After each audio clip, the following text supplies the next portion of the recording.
doesn't sound like you can support him if he's the nominee. Why not say it? Not going to happen. He's not going to be the nominee. I will support the Republican nominee, and I'm working hard to make sure I'm in. So you will support the Republican nominee no matter what the voters decide? Absolutely. It's not going to be Donald Trump, though. Jeb Bush said Donald Trump's not going to be the nominee. That's what we keep hearing. And we hear from Democrats and Republicans, and we're just talking about data. This is not an endorsement of Donald Trump, and we realize it's possible he's not the nominee, but if you're looking at raw data and the state of play in this campaign, how can you say that there's no way he'll be the nominee?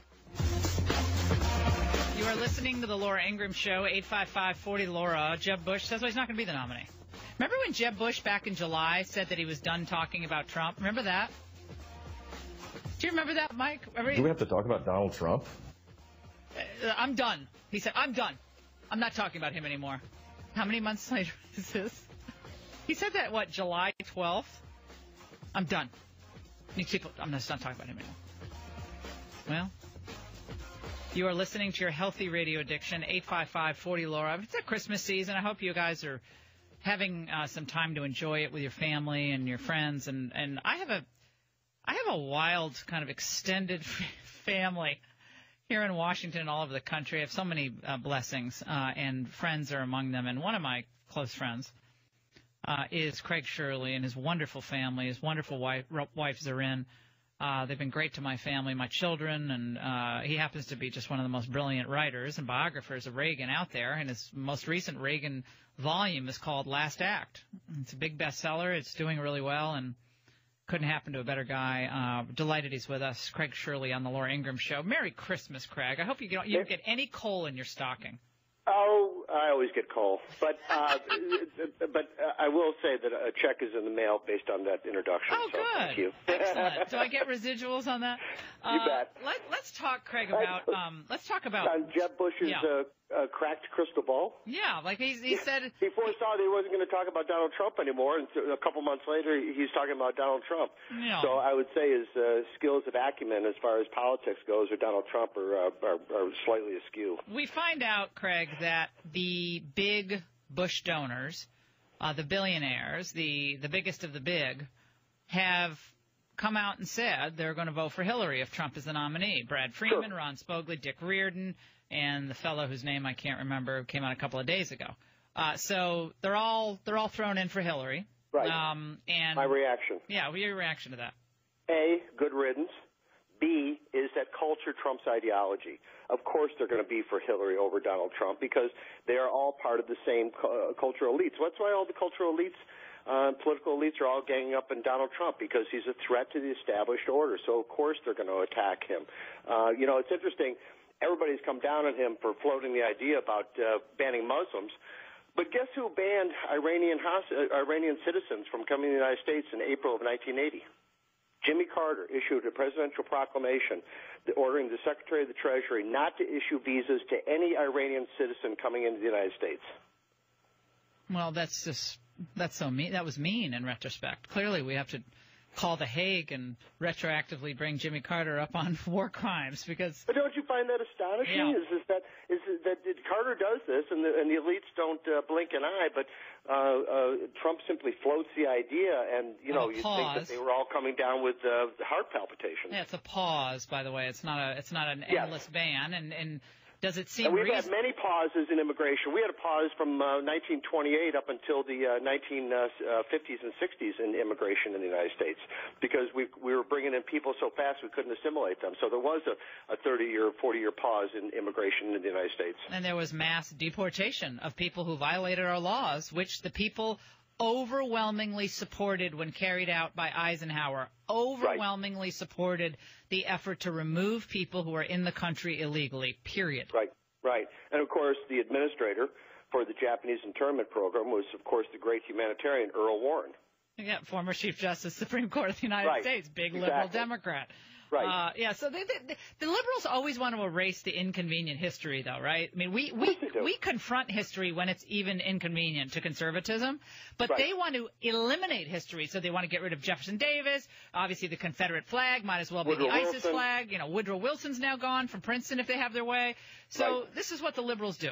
But this is right out of 1984, Laura. This is out of Orwell. Is that the left has always rewritten history, has always silenced their critics, has always fallen back on, well, it's the tone. No, it's not the tone. Actually, I think you'd agree. I think we need more angry voices in this country. We had angry voices in 1776. We had angry voices in 1860. We had angry voices in 1918, and we had angry voices on December 8th, 1941. I think we need more angry voices, not less. BuzzFeed. I know you're on BuzzFeed every day. This guy, Ben Smith, the big leftist, he runs BuzzFeed. They have a cute website, a lot of cute little pop culture deals. And, they have some decent writers over there, but it's very liberal. So they came out today and said it's okay to call Trump a mendacious racist. He's a racist. Our reporting is based on facts. And so it's okay now just to go, and I guess in all their quote, news articles, call Trump a racist. Well, I'm sorry, but I've never heard of Ben Smith, and I've barely heard of BuzzFeed. I mean, there's a lot of liberal websites out there, but in a way, it just empowers Trump even more. It doesn't diminish him. But is it the left jumps up and down and screams?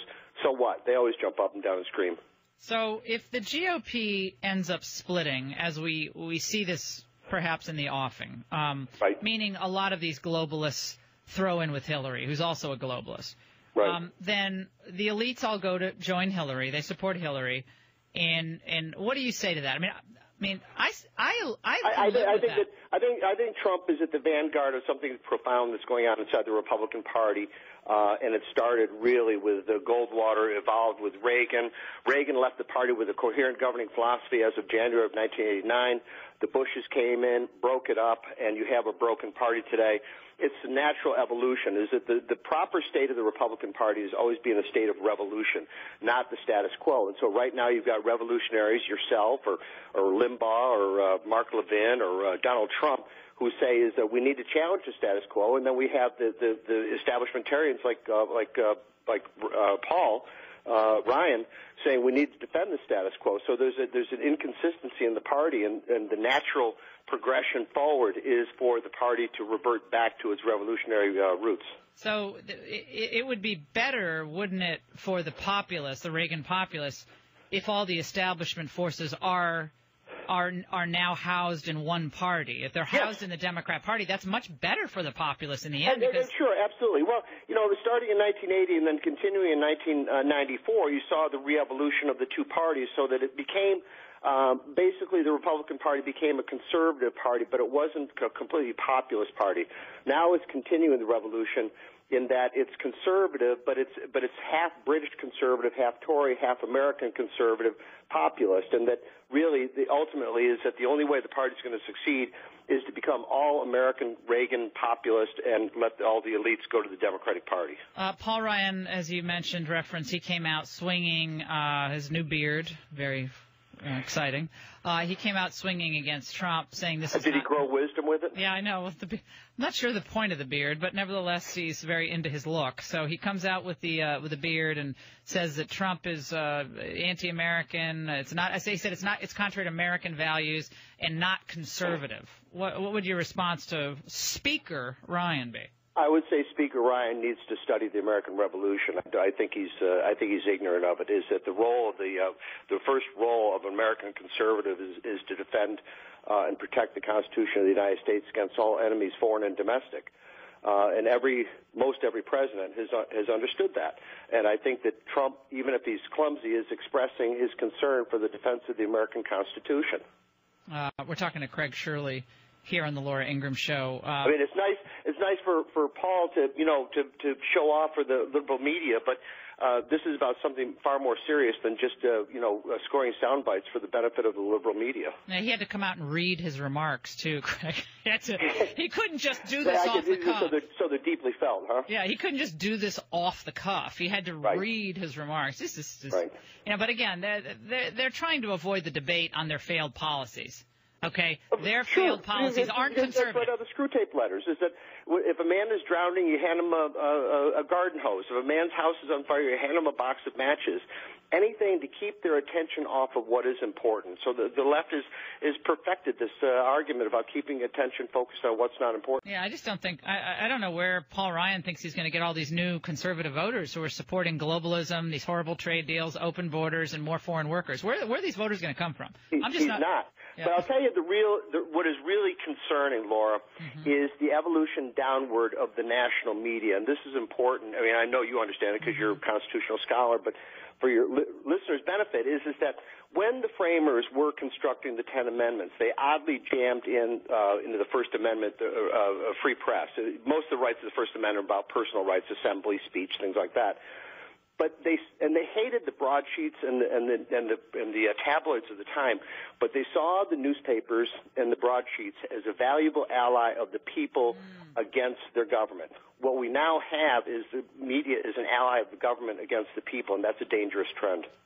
So no longer representing the working class people, but representing the global interests that continue to keep them afloat.